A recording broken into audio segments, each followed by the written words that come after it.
Hello students, here we are present with the chapter 1 history, rise in nationalism in Europe part 15.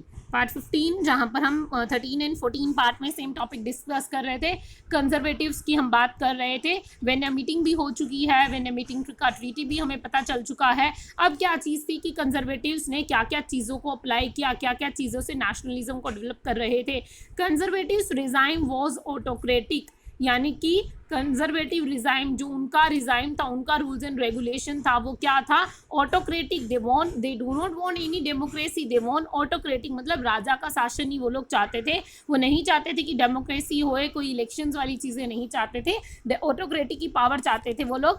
They impose censorship laws. अब क्या था? Autocratic power चाहते थे। Autocratic power जब होती है तो ऐसा तो हो ही नहीं सकता कि आप कुछ बंदिशें ना लगाएं, कुछ रिस्ट्रिक्शंस ना लगाएं। हमने सेंसरशिप पहले भी पढ़ी है, जहाँ पर आपकी लिबर्टी ऑफ स्पीच या फिर जर्नल या जर्नलिज्म को दबाया जाता है। तो क्या चीज़ें थी, जैसे लोग बहुत ज़्यादा इम्प्रेस थे बाकी चीज़ों से, लाइक फ्रेंच रेवोल्यूशन से, नेपोलियन से।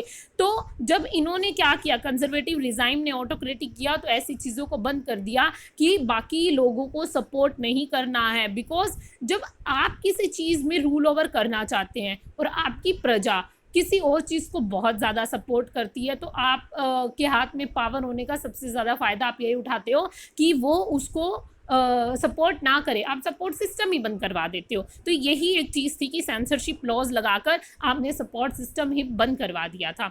The memories of French revolution continue to inspire for the other revolution. Like French revolution की जो मेमोरीज थी वो बहुत सारे रेवोल्यूशन चलाने में आगे क्या कर रही थी, हेल्पफुल हो रही थी। अब कंजर्वेटिव रिजाइम ने क्या किया, सबसे पहले नेपोलियन को डिफीट करवाया 4 बड़ी एम्पायर पावर से। उसके बाद वेनिया में मीटिंग हुई है, मीटिंग में ट्रीटी को डिस्कस किया गया है, क्या क्या चीज़ें हैं। मतलब कंजर्वेटिव्स भी अपने तरीके से एक रूल ओवर करना चाहते थे। डेमोक्रेसी की तो कोई बात ही नहीं कर रहा है यहाँ पर। तो ये सारे ऑटोक्रेटिक पावर्स ही, मोनार्चियल सिस्टम सब वापस चाहते थे।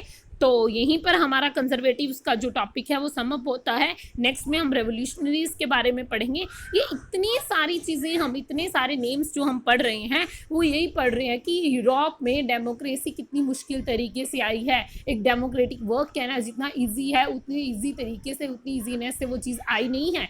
उसके लिए बहुत कुछ किया गया था, इसीलिए एक इंडिपेंडेंट नेशन या एक डेमोक्रेटिक स्टेट वो बन पाया है। तो ये नेशनलिज्म की ही चीज़ें, राइजिंग मतलब राइजिंग, कैसे नेशनलिज्म राइज अप हुआ, उसके लिए ही हम सारी चीज़ें क्या हैं पढ़ रहे हैं। तो नेक्स्ट वीडियो में हम अपना रेवोल्यूशनरी करेंगे। That's it.